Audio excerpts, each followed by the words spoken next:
Dyan, which is, of course, Hindi for Achtung, Achtung, in a hoarse voice here from me after a weekend of gigging. If you're listening on the day of release, then 80 years ago today, the British minister, Sir Stafford Cripps, the austere communist, basically, was sent to India with an offer of post-war self-government in exchange for India's cooperation in the war effort. He was basically sent to India to get him out of London because he was a pain in the arse. Also today, that's a fair assessment, isn't it, Jim? Yeah, I think so. Churchill didn't like him. Attlee didn't like him particularly. Jib at all. They didn't. He was a pain. So they gave him a thankless task, and he fulfilled it.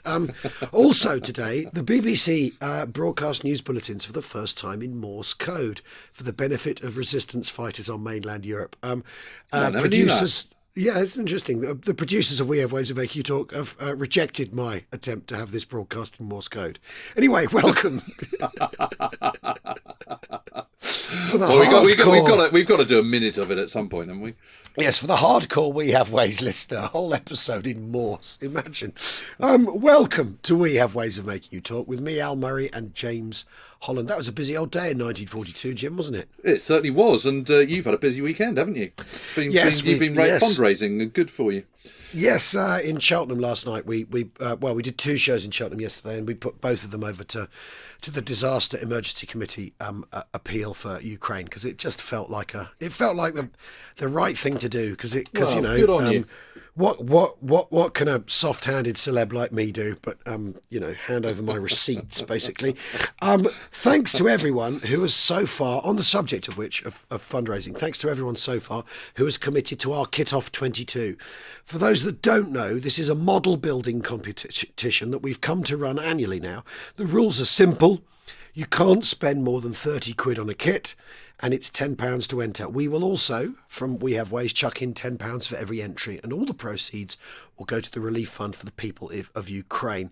The deadline to send pictures of your final model build is the 31st of May using the hashtag KitOff on Twitter. So there's plenty of time. Simon, Red 5 Models, is running that, and he's done an amazing job, and we've had a wonderful response. So keep those coming. And we've received this correspondence from a new listener this week, which is a reminder of why the Second World War is such a universal experience. This is from Rob Lynch.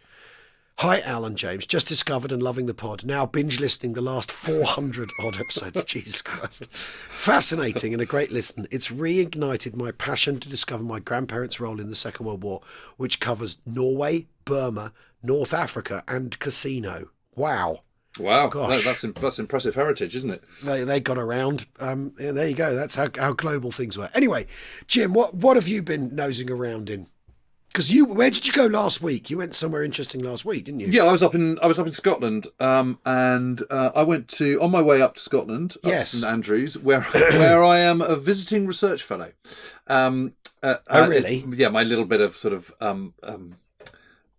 very, very mild and rather spurious academic credentials. But Are you obviously, an academic, Jim? Are you an academic? Well, not really, not really. but I do have this post at St Andrews University, so that's very nice, and they're jolly nice people up there. Ali Ansari, friend of the show, Phillips Payson O'Brien, friend of the show. Yeah. So it's great to catch up with them, and fantastic to talk to Phil about. Obviously he's been going mad on logistics and war recently on Twitter and stuff, and I think it's gone from having 2,000 followers to about 800 million in 2 weeks or something. So yes.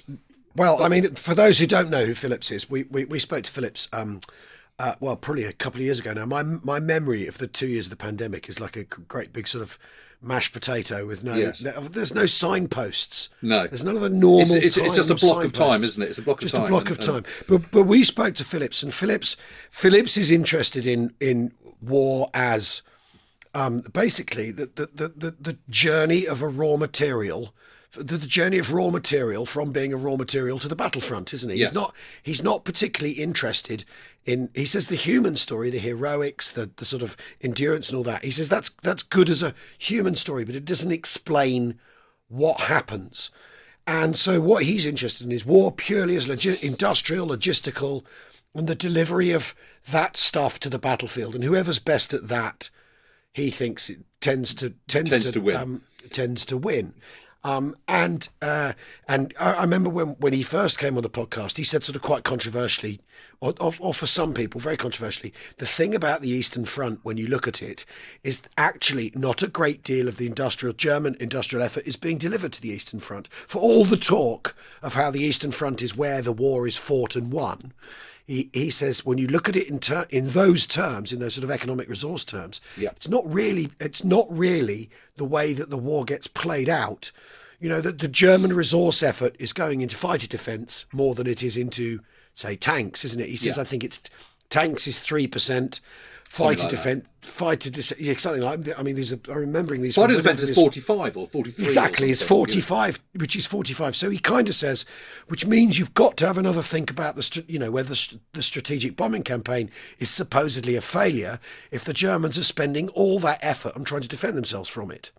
And if they're building planes when they could be building tanks, which they can't build the tanks because they've got to build the planes because of the pressure they're under in the sky. Anyway, so that's Philip's way of looking at all this stuff, and it's really very, very interesting. And of course, with the current situation in Ukraine, he's been writing about that from that point of view. And people are very interested in it on him. It's because he says on the day of the battle, you look at Kursk, for instance. He says if you total up all the tank losses, in that month in 1943, the Germans are losing tanks absolutely everywhere on the Eastern Front, not just in that one place. And so if you zoom out, Kursk isn't that important, is what he's saying. Which is, of course, to some people, heresy. Well, it depends how your importance is. If your importance on how you look at the war is on the human drama and loss of life and boots on the ground, then obviously the Eastern Front and China and so on win hand down. But if you're looking at it in terms of war effort, industrialized effort, and what is ultimately the deciding factors, then it's a different emphasis, isn't it? I mean, it's which after all was Stalin's view. Stalin's view was this is a war of motors, and the economies that can produce the most motors will win. Yes, well, and he was absolutely right, and I think the results of the war absolutely proved that. We should sort of go on to this a bit more in a minute, but what I do want to say is on my way up to St Andrews. Yes, that's what I called it, wasn't it? Otley in West Yorkshire, which is where the Second World War Experience Centre now is. And this was set up by Dr. Peter Liddell, who I think was at University of Leeds, if I remember rightly.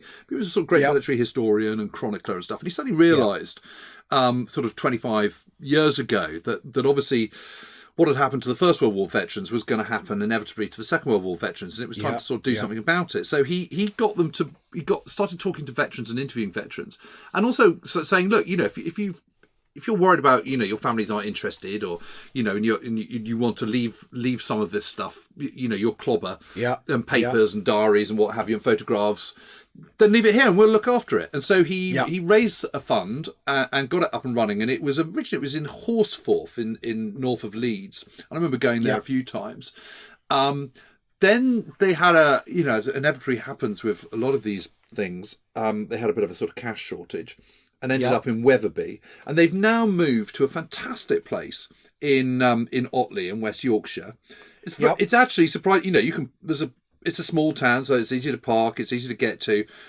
The staff just could not be more helpful. I mean, I was being looked after by Anne Wicks, and she sent me an incredible. I said, look, I'm looking for stuff about casinos. She sent me this huge list of people they had on their books, either digitised or transcribed interviews, stuff she sent me the transcriptions. She's also put stuff on discs for me.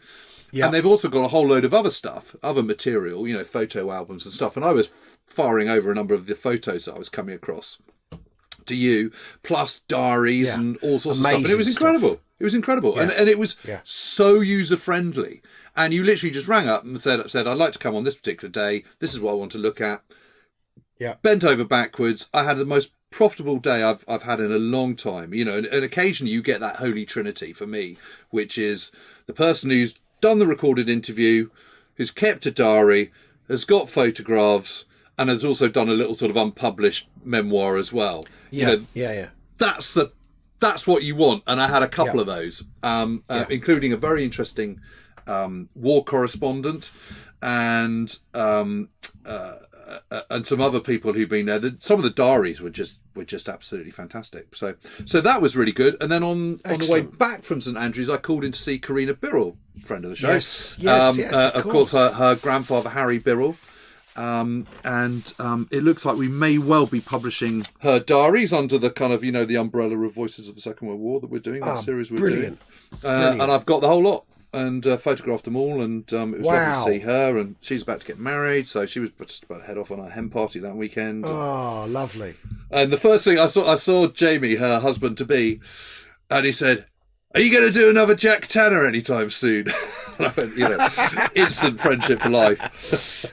Brilliant. So it was a good little trip. It was a good little trip. And you're reading Naples 44, aren't you? Yes, Norman Lewis. Someone tipped me off about that. That's fantastic. Which an extraordinary book. Because he was an Italian speaker, wasn't he? So yes. he gets headhunted and spotted and put into the intelligence operation around the liberation of Italy, and ends up in Naples, essentially sort of liaising with the police and doing law and order and trying to keep an eye on what's happening in the city. And you've got the police who are paid so badly that they're corrupt.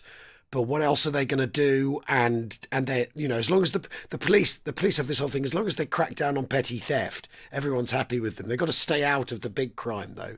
Just so interesting. And that absolutely amazing instant where there's banging and knocking heard in the catacombs under the city. And Lewis is sent to investigate with some Americans. They go because there's a rumour that there's SS stay-behinds in the catacombs under the city.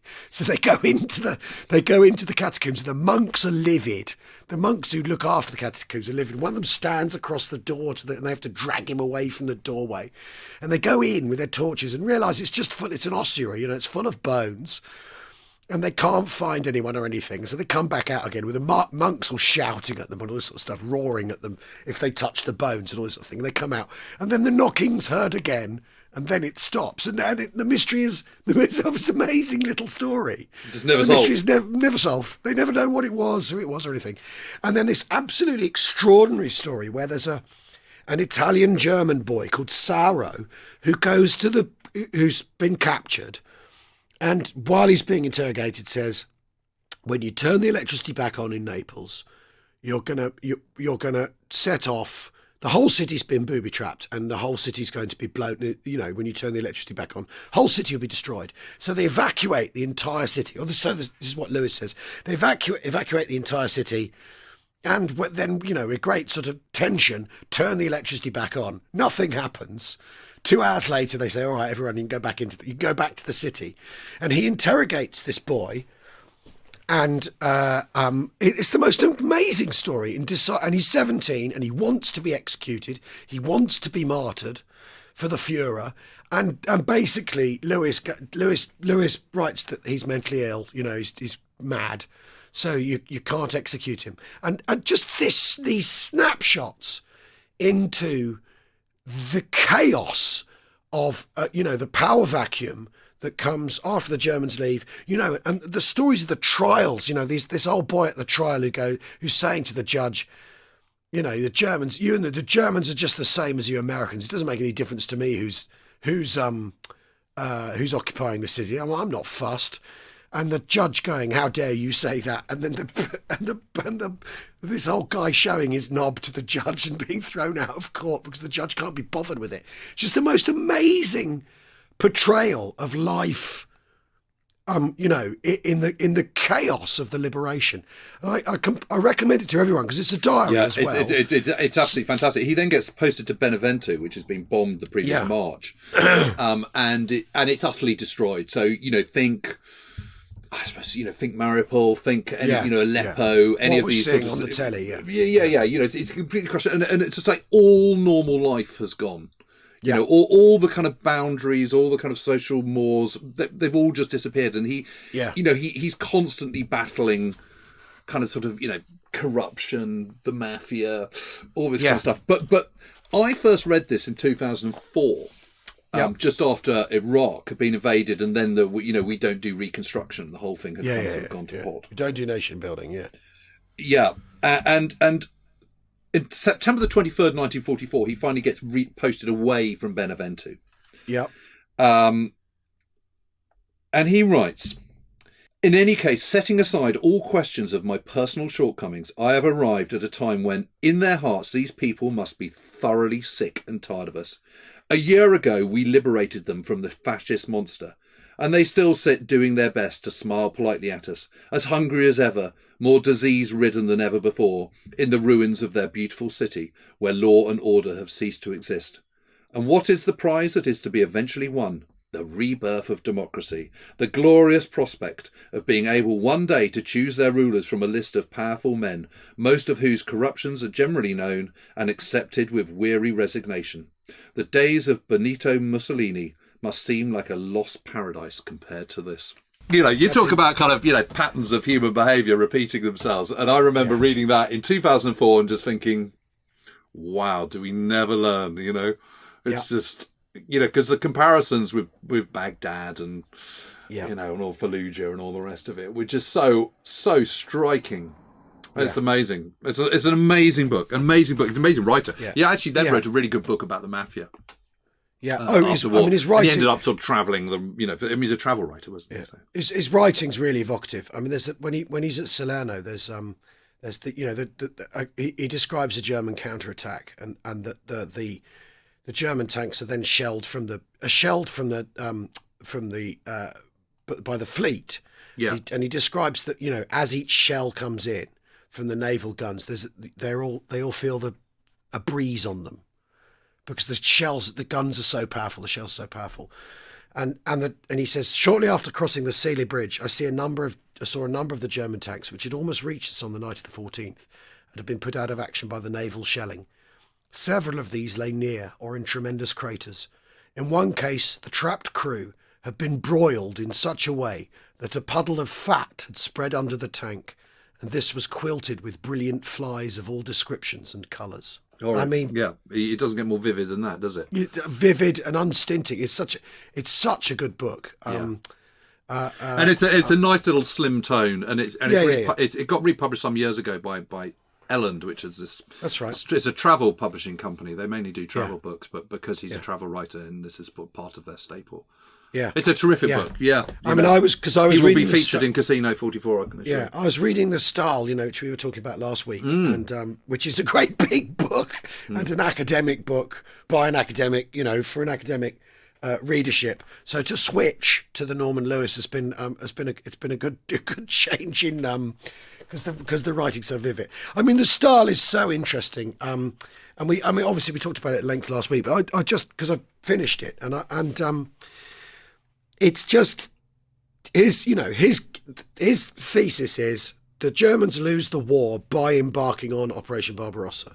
That because they aren't capable of trying to pull off the thing they're trying to pull off, and every aspect of everything they do renders them more incapable and attrits them further. And after all, there's the paradox that the point of it is to knock Russia out of the war so that you can defeat Britain, because what Britain really wants is Russia to come into the war. You're bringing Russia into the war. It's the sort of contradictions that at the heart of it. But it just reminded me, his analysis reminded me of the battle. The situation reminds me of the Battle of Britain. Exactly. It really, really does. And the interesting thing is they don't learn from the Battle of Britain. That's what I think is so fascinating. No. I mean, because what if you think about the Battle of Britain, what have the Germans got wrong? Okay, so their intelligence is absolutely woeful. They've got a completely diabolical intelligence. Their logistics for supplying shortages and maintaining the effort is also really bad, because their new aircraft obviously have to come from Germany, and they've had to move everything up from Germany into northwest France. Out of Calais and into Normandy. And it's not just a question of flying in your Messerschmitt 110s and 109s and bombers and all the rest of it. You've also got to bring in your maintenance. Yeah. And there's degrees of maintenance. There's maintenance on the site. And then there's, this is quite major. We need to do something a little bit more substantial. And so you need warehouses for that, and you need heavy lifting kit, and you need cranes and hoists and all the rest of it, and that takes time. And obviously, they just don't have enough. And aircraft production is down because it's suddenly competing with a whole load of other things, and they've decided to also go on a peace footing as well, which is insane. So consequently, their aircraft production isn't good enough for the task, and they haven't done their due diligence, and they haven't worked out what they need to do, and it's all a bit of a wing and a prayer. But more than that, Jim. Based on hubris. But it's not just that. They don't know really what they're trying to achieve. Yes, that's absolutely right. When you consider that, the Army Group North, Army Group South, the Centre, the efforts they're trying to make are all competing with each other rather than working together. Right? It looks like they're working together because they're attacking the Soviet Union, but actually what you've got is loads of generals all arguing for their own fiefdoms and their own glory and their own conception of how the battle should be run amongst each other. Plus the division between Halder and Hitler about, the Moscow. The direction. The army are convinced that what you do is take the capital city because they're the army. And they're thinking in Clausewitzian Paris 1870, Westphalian terms. They're trying to reproduce Paris of 1870. So they're thinking what you do is seize the capital. And after all, when they seized the capital in France in 1940, France, the global superpower that they've conquered, throws in the towel. That's what they're thinking. Hitler doesn't think that's what they ought to do. Hitler's talking about destroying the Red Army. Encountering and destroying the Red Army, and that's how you overthrow the Soviet Union.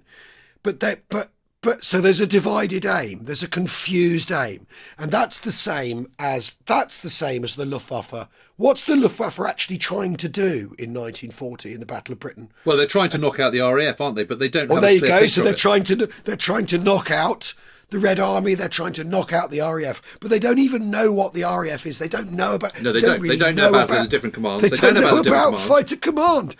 So they don't even know that fighter command exists. Yeah, exactly, right? So, but it's not just that. I mean, the similarities I think are glaring because I did a history project when I was 12 or something about the Battle of Britain. Yeah, good. And I was going on what was available at the time, and the conclusion I drew when I was 12 was it doesn't matter if Britain wins the Battle of Britain; it just has to not lose it. Right? That's all they have to do is not lose. The Germans absolutely have to win it. The British simply have to not lose it because the war will continue. And that's the same for the Red Army. That's exactly it. Because all the Red Army have to do is not lose. And the Battle of Smolensk, Stahl talks about Smolensk a lot, that she's a great encirclement, blah, blah, blah. But he says, actually, when you look at Smolensk, both armies are defeated at Smolensk. The German army's defeated at Smolensk because it doesn't destroy the Red Army there. It encircles it. So again, it's the attrition. So the problem for the Luftwaffe in 1940 is everything they do attrits them. So any main effort they undertake is necessarily undermined.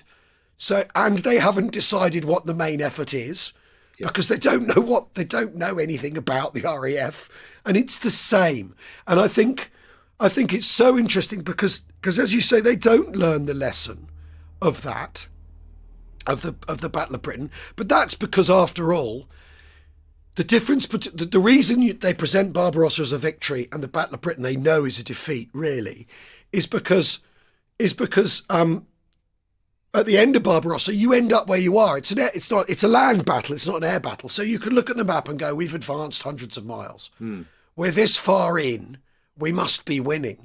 Whereas the Luftwaffe, because because it's an air battle and they're back where they came from, that looks like a defeat. Do you see what I mean? I do completely. I think the interesting thing is also is one of the arguments I've always kind of made about the Battle of France in 1940 is it's 50% German brilliance and 50% French ineptitude, and the successes the Germans have. This is the point Stahl's making is 50%.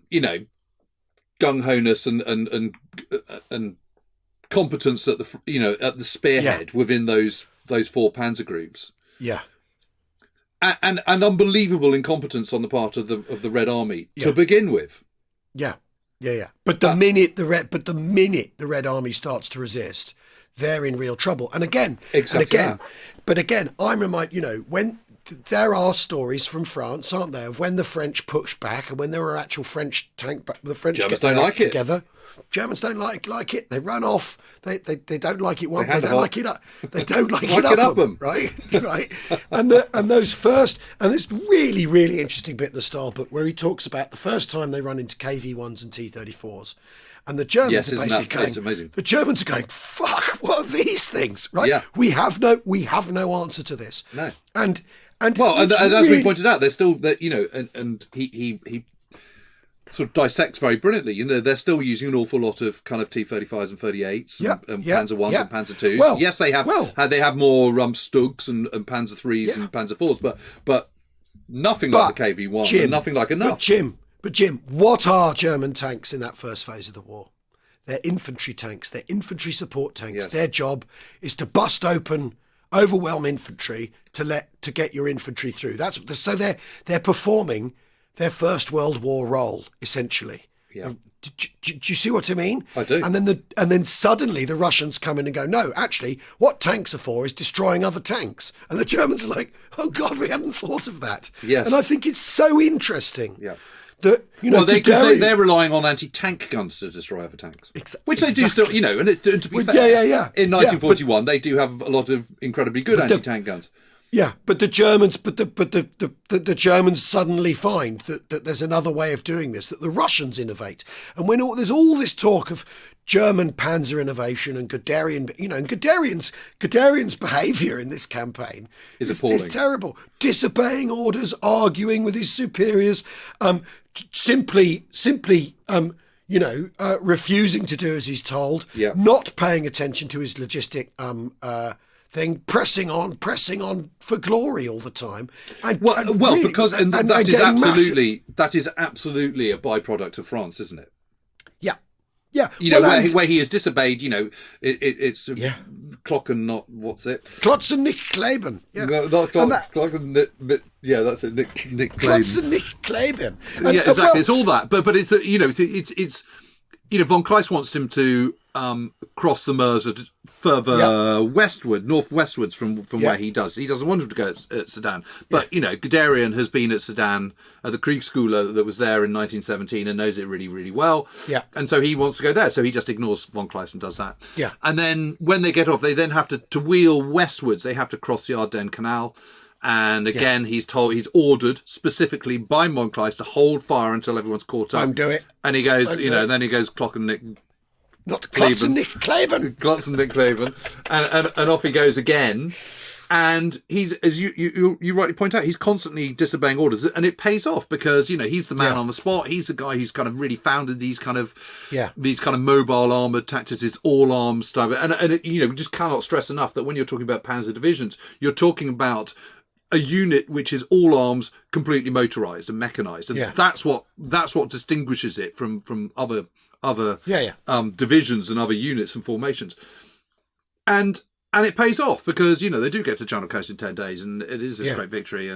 But again, because arguably, and he just thinks he can do it again in Soviet Union, and he can't because it's totally different rules. And I think what the Style book does and lays out so brilliantly is on every single level, whether it's the sort of bringing up of food, whether it's the railways, it's the whole premise of Barbarossa is made on a series of assumptions about which they haven't done their due diligence. They just haven't looked into it enough. And every time someone goes, well, hang on a minute, boss, that might not work out like that. They go, forget it. We've got will. The Führer has decreed it. It's going to happen and we're going to win. And no one seriously doubts it because they've got this kind of superiority complex where they kind of think they're the God's gift. But everyone buys into that. But there's some of the simple detail, so that the guy in charge of railways keeps making promises that he, which is amazing. So, we can do that, don't worry, and can't deliver. So that, but just one of the railway things, thing, just to stay on the railway thing. Well, because it's the wide gauge railway, right? So Soviet trains are bigger and heavier, which means they travel further and need refueling and rewatering less often. It's amazing isn't it? So those rewatering and refueling points are further apart. So even if you change the gauge, you've still got to put new rewatering, and then you've got to guard, and you've more got coal, to, and you've got you know. to, you've got to get coal to them, you've got to guard them, and all these things. And that simple point, and that Russian Soviet petrol is a different grade. It's completely much lower octane. So exactly. Their engines are a bit like their rifles, and every other aspect of their thing is made for kind of. It's not as fine-tuned, and the problem you have if something's very, very beautifully engineered, the problem is it hasn't got any margin for error. So if it gets a bit of grit in it, it doesn't work. Whereas if you've got a rough old bit of tin, and this is the whole point of the AK-47. Yeah, that it doesn't matter if you get grit in it or anything. I mean, it's not as effective, but it wasn't particularly brilliant in the first place, so it doesn't matter. Yeah. But at least it still works. Exactly. Whereas the German stuff is just so beautifully produced, and the way it's produced completely works against any kind of possibility of mass production. I mean, they do produce masses of them, but not in the benefits of mass production are streamlining your materials, and also the speed and cost of making them.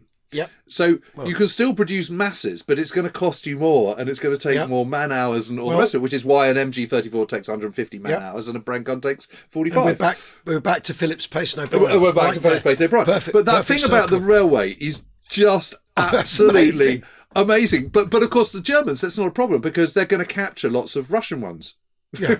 So it's going to be fine. So the whole premise of Barbarossa is based on the assumption that they're going to capture lots of Soviet rolling stock, both carriages and locomotives, and then they'll just use them for their own ends. And the Soviets destroy it all. The Soviets destroy it all. And so that plan goes wrong. And so suddenly, and it's worth just sort of mentioning again this point, and this segues very, very neatly onto that stuff that we've been looking at over the weekend.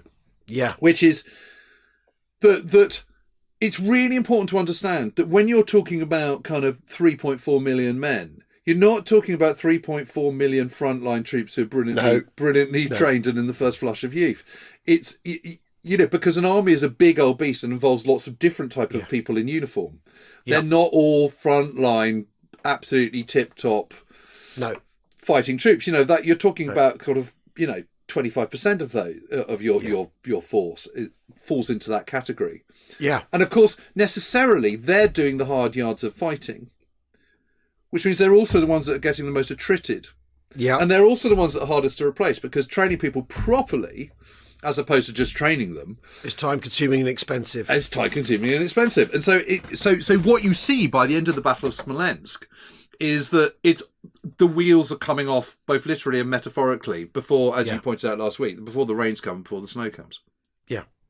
I'll tell you what, we're going to take a break, and then we'll talk about the stuff that you've just alluded to that we have been looking at over the weekend. We'll see you in a tick.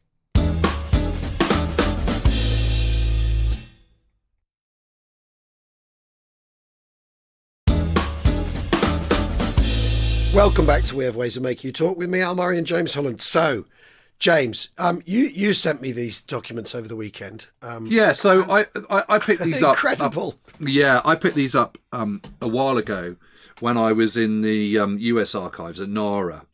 I think it's a National Archives and Records Administration, I think is what it stands for, NARA. And this is at College Park. It's just outside it's just on the sort of northern edge of Washington, D.C. It's actually in Maryland, strictly speaking, so it's outside of the District of Columbia bit. But anyway, Washington for all intents and purposes. And it's an amazing place. And this is a series of post-war interrogations, reports that were made, done with various people, and a couple of the ones that I sent over was General Burkhardt Müller Hillebrand, who later became a kind of post-war general as well after he was released from captivity. He's born in 1904, and he'd been on the he'd been Staff College in I think 1936 or something like that, and was then posted to the OKH, the Oberkommando here as the Army General Staff, where he was on the sort of organisation and mobilisation team. Then he was 1A, so the sort of senior staff officer of one of the infantry divisions, 93rd Infantry Division, and then later returned to the OKH as adjutant to General Franz Halder, who was Chief of Staff until middle of 1952. And so he is writing about the state of preparedness for war of the German army in the autumn of 1939. State of organisation and mobilisation. And it's a fascinating document. And then I briefly looked at one by General Blumentritt, which was about kind of sort of German infantry training, historical notes. And that was also very interesting. And basically, what's interesting is conscription only comes in 1935. Yeah. And a bit like the Americans, they're faced with this sort of, rapid expansion. But in contrast to the Americans and their rapid expansion, they don't quite have the space or the money or the weaponry or the ammunition to do it quite as efficiently. Yeah. And they're also doing it when they don't have an existing conflict by which to kind of sort of judge their standards. Whereas the Americans in 1940 to 42 and a half, they can see what's going on, learn those lessons, go, okay, well, we might want to take note of this. And they're just better placed to then adapt once they're in the battlefield, even though they're also kind of expanding very rapidly from a kind of starting point. But the 100,000 army of Versailles is obviously kind of, expanded in stages, but only really starts expanding from 1935 onwards. And again, only really expanding from kind of 1938 onwards. Yeah. And so by 1939, 1st of September 1939, you've got these different states, you've got these waves. So you've got divisions of the first wave, which are the regular army from 1935 onwards and pre-1935. Yeah. You've then got the second wave, which is the reserve troops who are properly trained. Yeah. And then you've got the third wave, which is the Landwehr, which are reservists who are not very well trained. Yeah. Then you've got the fourth wave who are barely trained at all, but and then you've got the reserve army after that. Yeah. And what's interesting is that you also see that the training methods, there's not enough live ammunition going on. Yep. The infantry particularly is the bit that one associates, I think, more than anything else, really, with the these huge numbers of infantry divisions. And we've talked about the spearheads being the panzer divisions, and boy, that's really, really clear. The artillery is very, very maligned, doesn't have enough machinery. All heavy artillery in 1939 is towed by horses. Yeah, which again just seems so sort of anachronistic, doesn't it? It's just because you're thinking about the kind of the Nazi war machine and Blumentritt talks about the essential problem behind equipment delivery and procurement is steel. That there just isn't the steel to do it. Yeah, which again is a major choke on German ambitions, and and that's him saying. Because people go, why didn't they build more U-boats? Why didn't they build more tanks? Well, because there isn't the steel. You can't do these things that would have counterfactually won them the wars. For instance, if they had more U-boats, because there isn't the steel, it's not possible. I think the breakdown point 59, the war potential breakdown. The following statistics show that of the manpower available until this time, only a very small proportion have been trained. So there's two age groups, 21 to 35 and 36 to 45. That it's broken down into. And that's really, really interesting. So basically 21 to 35 that's a very broad band when you're looking at, say, Lancer infantrymen. Yes. Their 35-year-olds are pretty old. Then 36 to 45, you're including them in your general manpower thing. You're talking about not having enough people. Which no other army in the world is doing. Exactly. So the total of able-bodied men available between 21 and 35, they estimate at 4,750,000 men. And then the total able-bodied between 36 and 45 is 2,475,000. So now of that 4 million, 21 to 35, their total of all trained personnel is 1,803,000. This is by night. This is the eve of war, autumn of 39. And they break down into regular troops, 684,000, reservists who are fully trained, 410,000, and then the largest number is reservists with short training, which is 709,000. So their largest body of men that they can draw on is people who haven't been trained properly, reservists with short training. Then reservists are fully trained. So these will be people in who might be needed in a steelworks or on factory floors, and who can't be drawn from the workforce immediately. So there's obviously immediately It's not just there's a shortage of steel, there's a shortage of people to make the steel or fight. And before Barbarossa, you get that extraordinary thing where soldiers are given working holidays where they can go back to their factories to make ammunition and weapons, because they're short of ammunition and weapons, which of course means those soldiers, when they're then released to go back to the front, aren't properly trained because they've been working in a factory, they aren't fit or whatever. And then the World War One veterans and reservists is who the 36 to 45s are, and that's 1,680,000 people. When you start to look at what this army is being drawn from, before they even get going, this report makes it, before they even get going, they've got real problems, haven't they? Yeah, real big manpower problems. It's very, very interesting. On the Muller Hillebrand, he talks about that there are 9 Panzer divisions all told. Yeah. On 1st of September 1939. That is it. He talks about the heavy artillery, not being seriously in arrears. Yeah. In a bad way. Not having enough ammunition, which we know about in the Polish campaign. That is made good to a certain extent by kind of summer of 1940. It says, nevertheless, prisoner of war believes, this is Muller Hillebrand, that the regular troops could be considered well equipped and trained. Their confidence in their commanders and in Hitler was great, and the idea never occurred to them that they were to be employed for an unjust or unjustified cause. The number of people who were worried about future developments or who mistrusted Hitler's intentions was extremely small. So that's what they've sort of got going for them. But then the Blumentritt talks about, there's all sorts of, the standard of musketry has deteriorated by 1939. The hitherto intensive close combat training has been massively neglected. Safety precautions for the firing of all arms with live ammunition were only relaxed shortly before the Second World War. This resulted in the infantry being less accustomed to live weapons or to the conditions prevailing in modern battle. He talks about the 1939, the German infantry, as it entered the Second World War, had the following distinctive features. Advantages. A, the support of a strong air arm. Well, we know about that in the Luftwaffe as a close air support. Tactical Air Force. B, armoured and motorised divisions. C, increased mechanisation. But that is from nothing. So that's not saying that much. D, many new special weapons. Yes, so the 88mm as a dual-purpose gun. Brilliance of the MG34, MP38s. Submachine guns and all the rest of it. E, great marching endurance. Well, we know they're all fit and well trained physically. And I remember talking to a number of veterans and they all talked about the physical training that they had to do, which is just relentless. And F, good battle training. Disadvantages. A, lack of internal cohesion, which I thought was a really interesting one. Don't know what that means quite. I mean, I know what it means, but I don't know quite what he's attributing that to or driving at.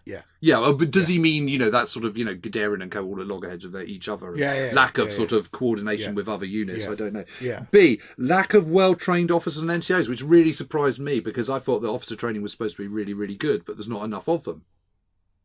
Because you do the whole Fahnenjunker thing, don't you? That's really so you have to go off and be an NCO first and get your spurs, then you go off to Kriegsschool. And that whole idea that a German captain is better trained than a British general, in terms of but he's saying not.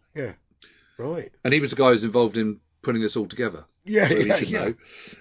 C, lack of training in close combat. Right. D, inadequate familiarisation with live ammunition. Right.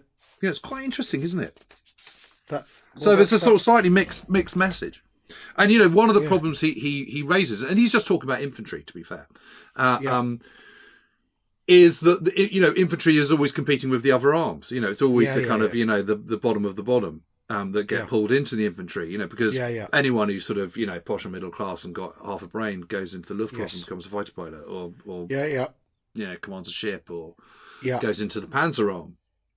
So it's really the infantry he's talking about here. But it's just, It's fascinating, isn't it? Because you're getting, what you're getting is this window on how they viewed it, and obviously when you're talking about, I mean, a lot of these post-war kind of foreign studies, which both the Americans and British sort of instigated, particularly the Americans, i.e., kind of sort of grilling down on German veterans about what they thought about kind of everything from different parts of the country. There is an incentive to kind of sort of play down how much they liked Hitler and Nazis, and obviously and big themselves up because so one has to take it all with a sort of a certain pinch of salt. But when you're talking about the mobilisation and the training of the army, there's not sort of a huge amount of scope for putting a spin on it. I mean, it is what it is, isn't it? I mean,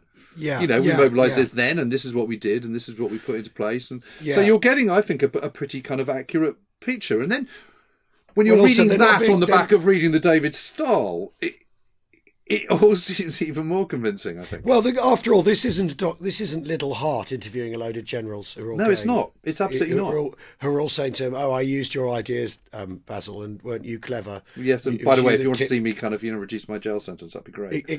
Exactly. It's not the other side of the hill. It's not that which is the wellspring of all this. I mean, the point Stahl makes is, at the end of Barbarossa, Halder makes that announcement about the glorious victories we've won, and he says that's just a piece of propaganda, and historians have taken that as it's a victory. They've taken. He says that so much propaganda and post-war sort of legend burnishing by the Germans got taken as what actually happened on the Eastern Front, rather than the much more muddy and confused picture. I mean, even the encirclements, you've got to enforce an encirclement after all, haven't you? You've got to stop people getting out, and that involves fighting. Yeah. And so even those, and what's interesting, Stahl says that Hitler's going, we need to do smaller encirclements because they're easier to control, and the generals are going, shut up. What do you know? And yet, after the war, it's Hitler didn't listen. He held us back. If we'd been allowed to do what we wanted to do, it's amazing the silly corporal, whereas in fact the whole thing's poorly conceived. The army thinks it's going to have a fantastic time fighting, or the generals do. They're going to fill their boots and go for glory. I mean, it's so interesting, and so this sort of bureaucratic level of interrogation, I think, is. Information is really, like you say, it's really, really interesting because it's about mobilising and organising, and and he's not saying they lack internal cohesion and that's why we lost. He's not doing that, is he? No, because he's talking about before Poland. So he's sort of making the case for having well organised and well mobilised people, isn't he? Because and also, I mean, in all of Poland, France, the Barbarossa, you basically got, and actually the Battle of Britain in reflection is, but basically you've got the people who are more organised, but only by a bit, tend to do well on the face of it. That's what it comes down to, doesn't it? Yeah, it does. I just think it's fascinating looking at these documents, because basically if you were sat down in a room with 1947 or 1946 with Major General Burkhardt, Muller, Hillebrand, this is what he'd tell you. Just after the war is over. So you get this incredible window. I mean, I've got loads of these interrogations actually. I mean, I've got absolutely loads with Karl Wolff. Which is one of the reasons why I'm heading off to Italy in a minute, is to do some stuff on him on the end of the war. Yeah. And it's just fascinating the language they use. These and this all goes back to those what we're talking about with Hannah Fry, these sort of buggings and interrogations and recordings of the conversations they had and what we learned from them. But whether you can take everything they say at face value or not, it's sort of almost, to me, that's sort of irrelevant, because what you're getting is what they are saying, their words at that time, which is very, very, very close to the conflict. As opposed to talking to someone, 60 years after the event. Yeah. When it's very, very interesting. When the historiography and the legends have all been burnished or established and set up, and of course later on you're going to say we fought terribly well against the Russians, because also you're in a NATO context by then, a Cold War context, and everything's different, My big question for you, though, is because I remember, we've had discussion. I've always said that the war was over for Germany in November 1941, and you went, well, I think a little bit later, Stalingrad, really, early 1943. I wondered whether the David Stahlers made you change your mind on that a little bit. No, because they can't. He says, folding his arms. No, they can't win it. They've embarked on a course that will lead to them lose. But they could, there is a point where maybe they could say, all right, we'll sue for peace, and we'll take Belarus and Western Ukraine, and Lithuania and Latvia, whatever, and that'll be the new frontier of Germany. Dnieper line. Exactly, and maybe, or Brest-Litovsk, basically, where we got to the last time we fought one another, which after all Lenin signed off on, that reduction of the Russian Empire that Lenin acceded to.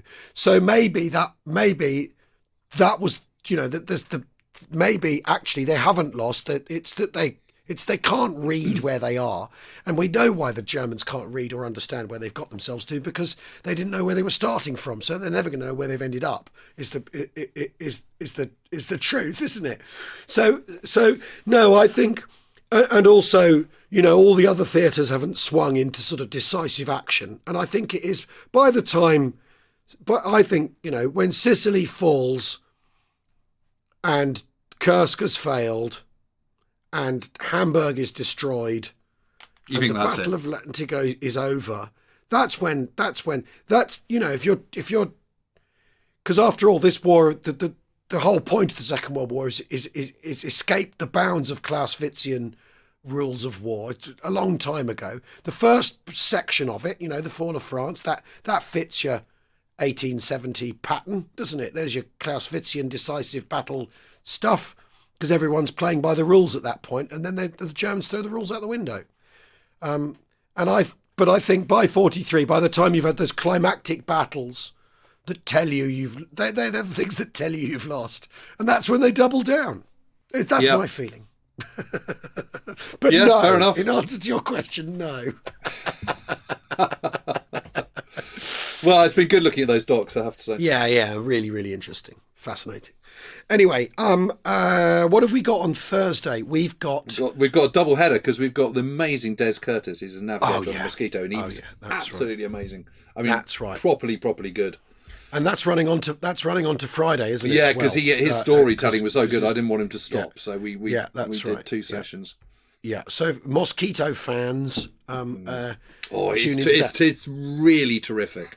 Yeah, really terrific. He's got a hell of a story. Our good friend Joe Coles at Hush Kit. Of course. He's setting up a Hush Kit a podcast. He's following, clearly following on our coattails. Yeah, but I did a bit for him the other day, and then it's very Joe. This is got it the wrong way around. He then posts on Twitter, "Is anyone good at audio engineering? I need help with the podcast." And a bloke, who's into aviation, a bloke pops up and goes, "I'm really into aviation and I'm an audio engineer." It turns out he's Foster Maynard's grandson. Well, there you go. Yeah. The power of Twitter, eh? The power of Twitter, bringing brilliant. people together, the Second World War touching everyone's lives in a peculiar way. Well, on that note. On that bombshell. Thank you everyone for listening. We will see you all again soon. Bye-bye. Cheerio.